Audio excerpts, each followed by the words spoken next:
श्रीगोमात्रे नमः। अद्य दिवसः तिथिवारनक्षत्रम्। आङ्ग्लेयसंवत्सरप्रकारेण 2026 फेब्रवरी मासे तृतीयदिनाङ्कः मङ्गलवासरः। इदानीं सनातनपञ्चाङ्गप्रकारेण श्रीविश्ववसुनामसंवत्सरे उत्तरायणे शिशिरऋतौ माघमासे कृष्णपक्षे भौमवासरे सूर्योदयसमये पाढ्यम्यां तिथौ मघनक्षत्रे अस्ति। अस्मिन् दिने वायुपुत्रस्य वानरः नामस्मरणमुत्तमं।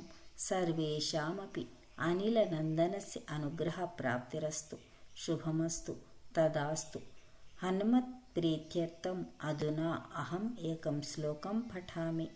विज्ञानं वाक्पटुत्वं च निर्भयत्वम् अनन्दनं बलबुद्धिर्यशोधैर्यं च हनुमत्स्मरणात् भवेत्।